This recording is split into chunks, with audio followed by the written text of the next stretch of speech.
Y'all, uh, first of all, how y'all doing? Happy New Year. Um, I'm at a loss for words. I just finished watching the Surviving R. Kelly, the first two parts of the documentary, and wow, like, wow. I have no words. I mean, I'm gonna have to have some words to do this, this, this video blog, but it was just a lot to take in. It was a lot to take in, and it was very deep and very dark, and it kind of, put it put two and two together. Like a lot of suspicions that people have had over the years. It put two and two together, and naturally, there's people like, well, why did they wait so long to talk? And it raises a lot of questions, but it answers a lot of questions in the same breath, and I don't really want to call this a review. I just wanted to I want to call it like my thoughts. I really don't want to go in with reviews because I kind of don't want to relive all of the details, but I do have like some important details to talk about and then offer my own opinion on it. But wow. From, I would say, the first 10 minutes of watching it, it's deep. And the documentary pretty much starts off with R. Kelly and his upbringing and his brothers and people who grew up with him. They're talking about how he was as a kid. His brother said he was timid, mild-mannered. He stayed to himself. He had a problem reading or whatever, and he was tired of kids teasing him about reading, but he did have an ear for music, so he found that as a gift and whatnot. And he when he was in high school, the music teacher helped him realize his gift or whatever, and it was revealed by the baby brother, I believe. The baby brother that R. Kelly admitted it too, I think 6 years ago in an interview, that he was molested as a child. So, the brother, he said that he knew that to be true because the same thing happened to him by family members, and R. Kelly said that he was molested from the age of 7 to 14. That is bugged. That's bugged. So, we kind of get an understanding of, it's not an excuse for his behavior, but this part of the documentary is pretty much showing you the psychological part of why people are the way that they are, and like how things like this come to be. It's not to make an excuse for, well, he was molested as a child, so he's going to do it. No, it takes you into the psychological reason as to why. So they started talking about when R. Kelly went on this show, Natalie Cole, I think, was hosting or produced something, and he won, and pretty much his career took off from there, and he started recording his albums and stuff. And his music teacher pretty much said, even though he was a shy child or whatever in chorus or whatever, his aggression came out in his music. And she said she never heard him reveal anything about what was going on in his childhood, but she did know something was up because of his aggression in his music. And usually that's how kids express themselves, through arts, which is why that's so important to have in programs, visual arts, regular art, graphic art, just performing arts all around, acting, singing, dancing, fashion. That's important to have for kids to express themselves, because that's deep. For you to be raped for 7 years of your childhood by family members. Like, come on, we got to do better in the Black community, especially. We got to do better. We have to, because it's crazy how so many celebrities and just regular people, Black people, are molested. I have yet to hear of a story of anybody not being touched inappropriately as a child, molested, sexually assaulted. Like it blows my mind. It blows my mind. And I know this is like a little bit off topic, but it bothers me. And I'm just so passionate about protecting children. Like I tell people all the time, I'm a lioness and my kids are my cubs, and even anybody else's kid. If their kid is in my care, I'm a lioness, that's my cub. I'm protecting them at all costs. That's how I feel. But going back to this documentary, you know, his career took off or whatever, and you know, I guess he started working on recording his first album, which was 12 Play, and after that album blew up or whatever, he started hanging around high school. He was going right back to his high school, and you know, at that time he was an adult, you know, but he kept going back to the high school. You know, teachers and everybody said that they would see him hanging around the high school and the girls flocking to him. And at that point he met Javante Cunningham, and she was 14. So she said something about him recording Slow Dance, the remix or something like that. If you notice me looking down, I have notes here, the important notes, like the ones from that I'll talk about. But yeah, she said that their first sexual act was during him recording a Slow Dance remix or whatever. And you know, her and her friend, and you know, they met Aaliyah, and they all were not of age. They were all young girls in their teens. Her friend was 14. I think Aaliyah, when he met Aaliyah was 12, and I think he was 20 something years old at the time. So Javante said that she was close to Aaliyah, and they would all hang out or whatever and have fun, just being girls, you know, just being girls. So pretty much R. Kelly started hanging out with Aaliyah and helping her with her album. And you know, that's when they started saying that R. Kelly started hiding in plain sight, like the stuff that he was doing. Like Aaliyah's first album, how old was I when Aaliyah came out? I was about 9 years old when Age Ain't Nothing But a Number came out. And you know, everybody knows back, forth and forth. Everybody knows that song. That was, you know, the hit single on that album. But the title song, Age Ain't Nothing But a Number, if you listen to the words, like they said in documentary, it's about a young girl taking on an older guy. And mind you, R. Kelly wrote most of Aaliyah's songs. I think he wrote all of her songs on Age Ain't Nothing But a Number. Somebody correct me if I'm wrong, but I do know he had a hand in that album, that whole album, because if you listen to her other two albums after, you know, it's different. Like her second album, all Timbaland and Missy and whatnot. Her third album, I want to say that Timbaland is on that album too.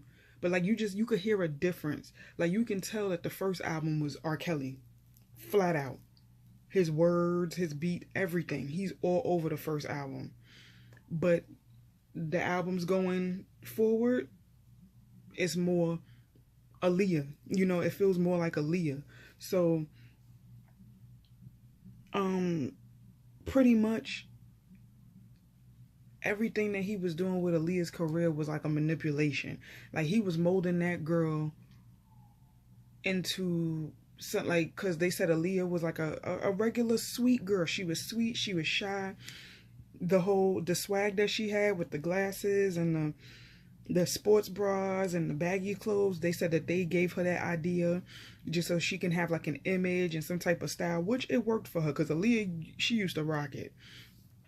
But you know, people started getting suspicious of their relationship and asking questions like, you know, are y'all messing around? You know, side-eyeing it, but not really saying much. But, you know, people are thinking these things, but they're not saying it. Or they're afraid to say it, you know? So they said that it was one time when they were on a tour bus. And, you know, when you're on a tour bus, you have, like, the bunk beds with the curtains and whatnot. So they would have fun on the tour bus or whatever. And they did a prank or something one night, and they said they opened the door and they walked in on Aaliyah and R. Kelly having sex. When I tell you my heart dropped, Because the sad thing about this whole thing is that Aaliyah is not here to defend herself.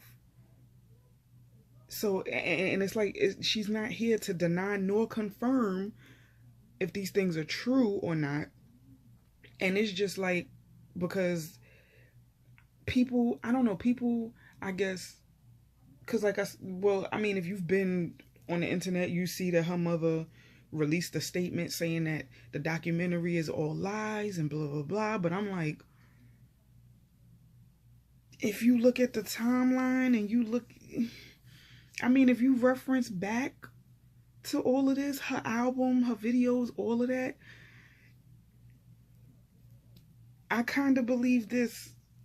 Yeah, I don't know, call me crazy, but it's just, that's always been the thing. Like, Aaliyah and R. Kelly, they were married, they were messing around. Like, that's been the rumor for years. Like, ridiculous. But so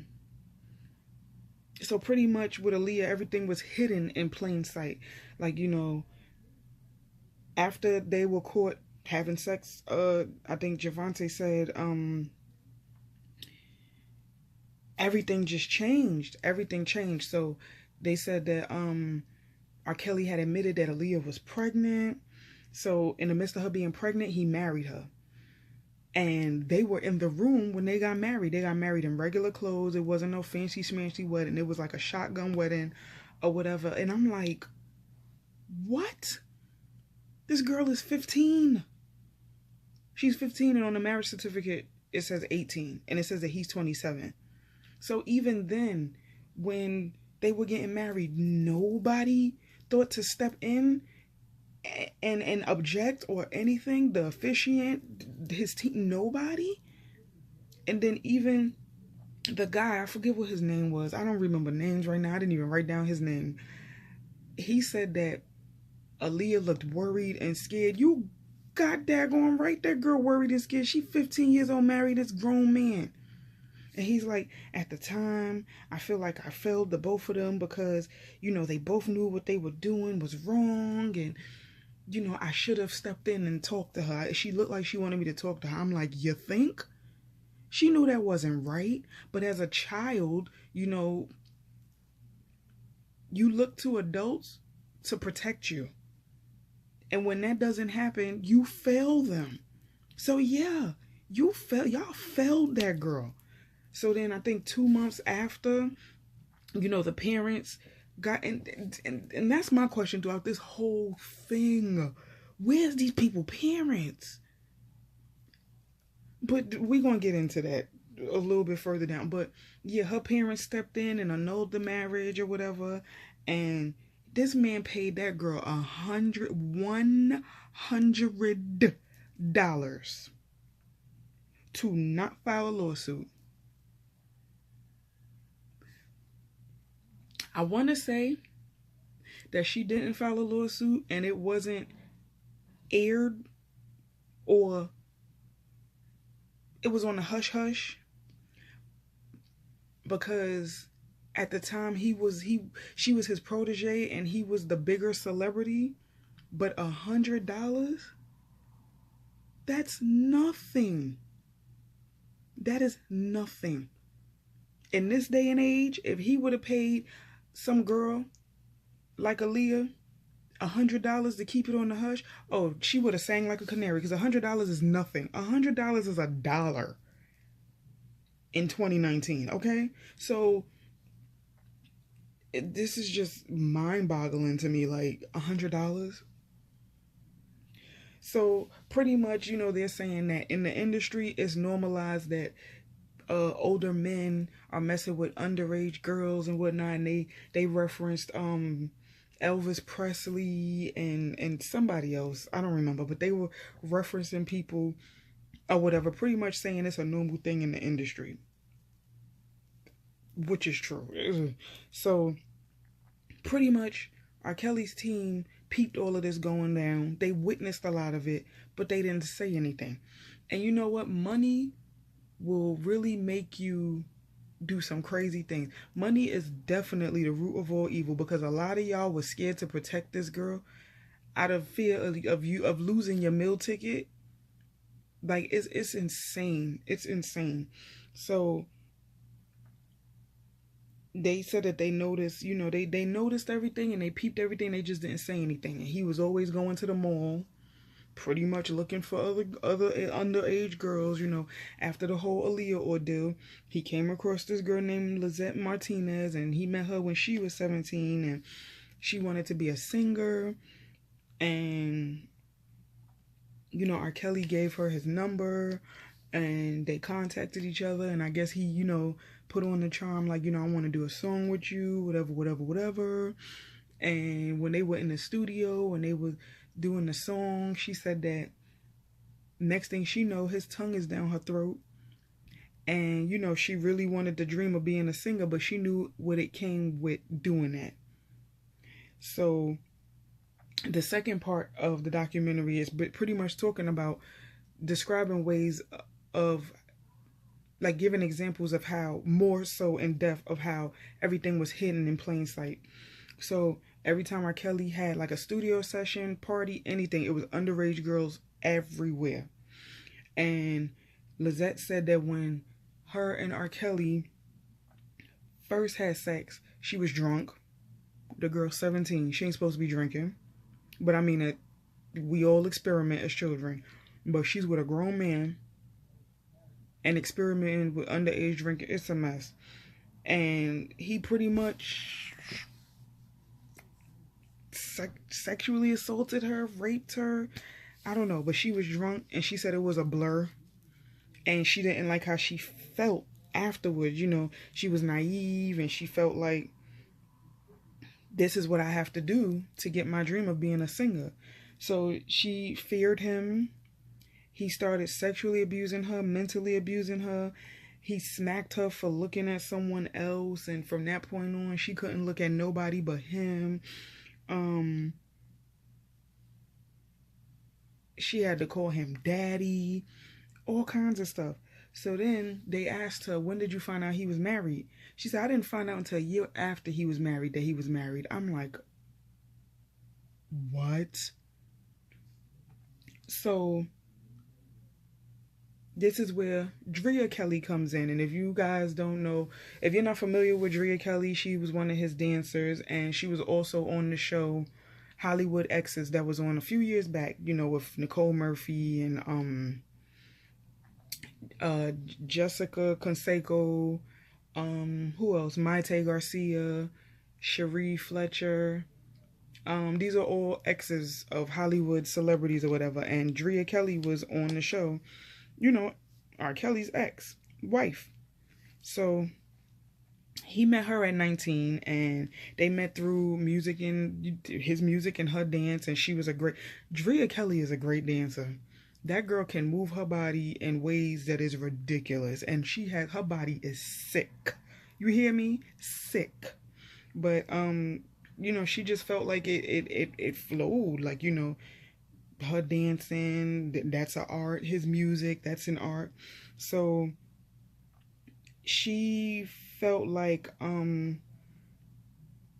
he was a charmer or whatever, and she got to know him and saw a side of him that was like vulnerable, and he didn't know how to read. She taught him how to read. Let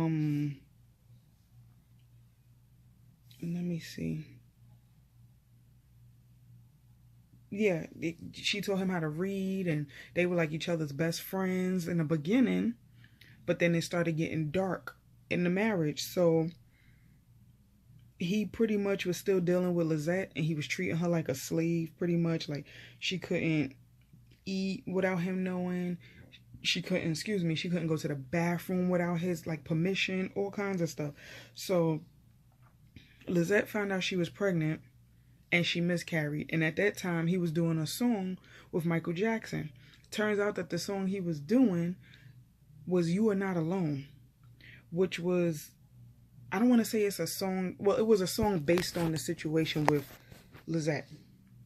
And, I think Javante was like, all of his songs, if you listen to them, they are actual stories of things that have happened around him. And I'm like,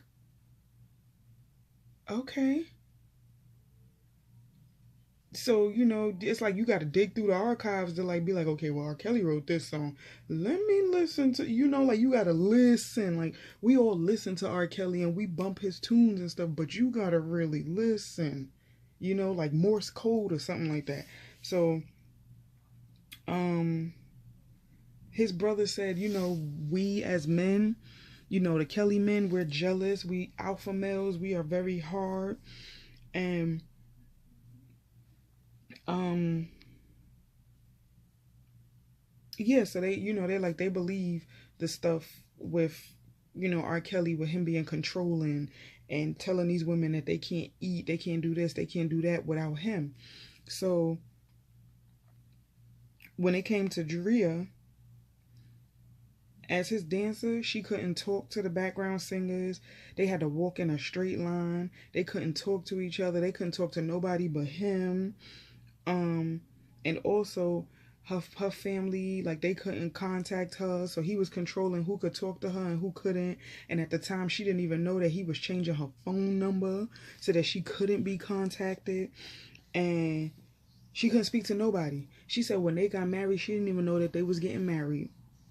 And that's not how she wanted to get married. She wanted her family there, her friends, everything.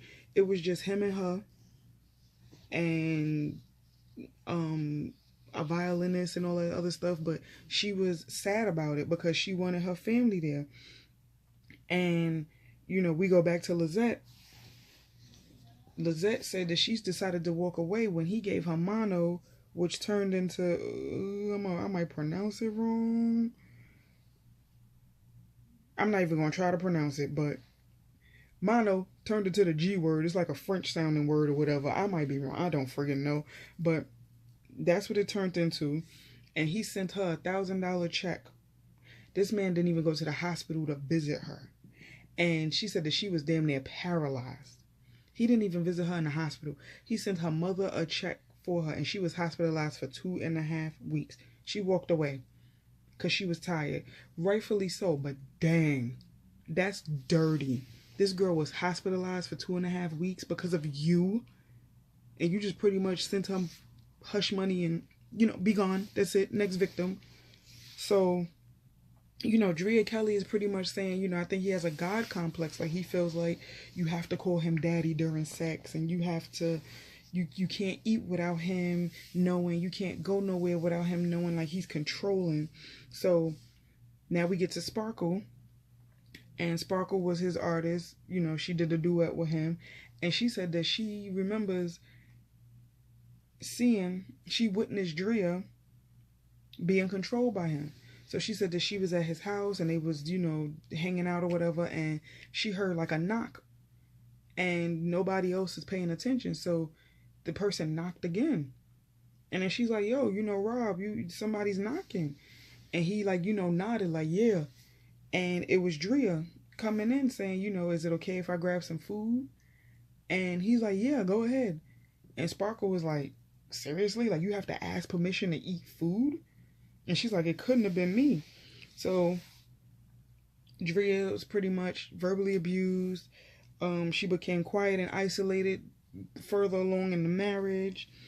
And Sparkle pretty much said that the Be Careful song, I think it was just supposed to be her, but he took control over the song, wrote all the lyrics.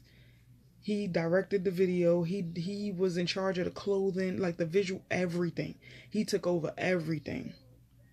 And he even jumped on the song with her, because like I just said, it was just supposed to be her singing it. But they were saying that, and if you listen to the words, it's pretty much, you know, like they said, the songs that he sing are like truth.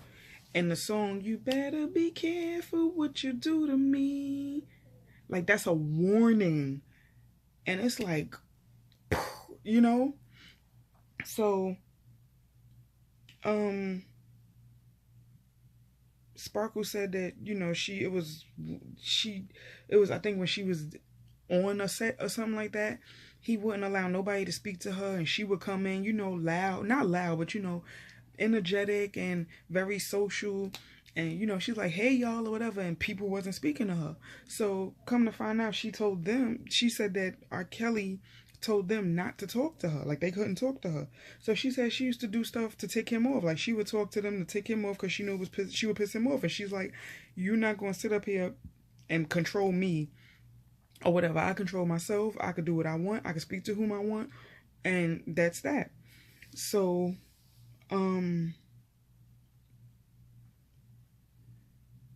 then he came out with I Believe I Can Fly. And they were saying that, like, you know, his music, he could take it and turn it, you know, from, because R. Kelly did jump from very raw, gritty, raunchy in the beginning. And then, you know, when I Believe I Could Fly came out, that was a big song for like Space Jam. It was a big song all across the board. Like, people sung it at graduations, people sung it in plays, people sung. I ain't gonna lie, I sung I Believe I Could Fly when I was in elementary school, because we had to do some like musical skit or something based on what we believe in, and I Believe I Could Fly was like the second or third song we had to sing. So I Believe I Could Fly was like a hit. But you know, that I think that's when it started with the whole Pied Piper R&B type of thing, and they described the Pied Piper as as a grown man who walks around with a flute serenading little kids to follow him. Okay, so now we get to Lisa Van Allen, and she met him at 17 years old, and she said her friend was going to a video shoot and didn't want to go along, so she brought her along. So at the time, I don't think she knew what the video shoot was until they found out it was R. Kelly's video for Home Alone, and they were all a part of a party scene. And, you know, they go to the video and they focus in on Lisa, so we know who Lisa was. So, afterwards, I think he asked how old she was or something, or she told him that she was 17 and he didn't back off, and she was just like, well, he was like, well, how would your parents feel about you coming to Chicago? And she's like, you know, I don't really know, but, you know. So she's like, I thought him being an adult man, he would back off, but he didn't. So, Sparkle was like, he's a master manipulator. He knows how to reel you in, charm you, and then flip the script on you. So, him and Lisa pretty much was engaging in sexual activities and whatnot, and Sparkle at the time brought her niece around because she felt like she wanted her niece. Her niece was like an aspiring rapper, and at the time her niece was 12, and she brought her niece around to meet R. Kelly just to get the vibe of the studio and see if he could help with her career. And she said one time she went to the studio and her niece was already there. And she's like, well, what are you doing here? And her niece is like, oh, I got dropped off. So she said that she was pissed that her niece was there without her knowing, because she grew up in a strict household where you couldn't go nowhere without an adult, especially not hanging around no grown man. Being around boys was a no, all of that. So she said she was pissed that her niece was around him and she didn't know. So in that moment, you could see that Sparkle feels very guilty about the fact that she brought her niece around him. So we go back to Lisa, and Lisa pretty much, I guess, let her parents know, hey, I'm going to Chicago or whatever. So she flew to Chicago to see him, and they were saying that in his studios, he had bedrooms in the studio, so that made it easy for him to, you know, and, you know, pretty much it was the same cycle. Nobody could talk to her. She couldn't talk to nobody. They had to call him daddy during sex. And then this is around the time that he started filming. He started making sex tapes or whatever, and they were engaging in threesomes. And she said it was one time where he brought in another girl, and the girl said that she was 16, and they had a threesome with her. And she said that when he was filming it, she didn't want to do it because she didn't feel right about it, and she started crying. So he stopped it and was like, I can't watch this with you crying. And she's like, he didn't even care about the fact that I was crying. He cared about the fact that he couldn't watch it because I was crying. And I'm like, that's crazy. But she said that he was coaching her on the videos more so than he was coaching the other girl, because it seemed normal, like a normal thing for him and the other girl, which I think the other girl was Sparkle's niece. So she just said it was always other. She thought she was the only one. She thought she was his girlfriend. It was always other girls, other young women. And she talks about the Colorado room, which is the room that the sex tape, the sex tape scandal, that big scandal that happened, that was the room that happened in. And they showed a picture of it, and I'm like, whoa. Like, the whole room was made of wood, and that's the room. So pretty much R. Kelly, everything he's doing is hidden in plain sight. Like, he makes music where he's pretty much saying everything out in the open, but he's masking it with stories and a nice beat, and he's masking it through art. So Lisa said that when Sparkle's niece's parents was there, he was pretending to, you know, be a stand-up guy or whatever for the parents or whatever, but she knew the truth and she was just too afraid to say anything. And it pretty much ended on that note, and Sparkle just felt terrible, and she's like, I should not have ever introduced my niece to this man. Like, how dare you? Like, and she felt guilty. She's in tears, and I'm just like, oh my God. And that's pretty much where the documentary left off. I guess the other two parts come on tomorrow night. Watching these first two parts, just, when I tell y'all, I'm in shock, because what I will say about this, and what I do with people, period, like, if you have a talent, I would never take that talent away from you. And R. Kelly is a very, very, very talented man. And I'm not gonna lie, I love R. Kelly's music. The man can sing. He has a lot of good hits. But baby, this side of him, no, I don't support this side of him at all. At all. And this documentary is gonna make me cry. I already feel it. I feel it. Because I don't. It was a very deep documentary, and if you have not seen it, make sure you see it. Make sure you watch it. Like I said, the first two parts came on tonight. The other two parts are going to come on tomorrow. And the last two parts, it's supposed to be from January 3rd to the 5th. So it's going to be on Lifetime. And make sure you watch it. And y'all let me know how y'all feel about it. But I'm in shock. Like, it was a lot to watch. And it looks like it's only going to get worse as the documentary goes forward, because it's a lot, and it's more girls coming forward. Like, geez, it's crazy. It's crazy. But, like, my question is, where was everybody's parents? And if the parents were there, why didn't y'all speak up? Why didn't y'all, like, you, back in the day, everything was hush hush. For the dollar, everything was hush hush. You could do stuff, and I mean, still to this day, yeah, but now everything is more so out in the open than it was back in the day. In the 90s and the 80s and all that, everything was, can't say nothing. What goes on in this house stays in this house. Now everything is, oh, everybody know, you know, World Star, you know, Instagram, Snapchats, everything is out in the open. So it's crazy. It is so crazy. And it's like, everybody that was involved in the situation, everybody that was a witness to all of this, nobody said anything. And that's fear. And it's just mind-boggling to me. But overall, good documentary. But boy, I'm just, y'all let me know how y'all feel about it.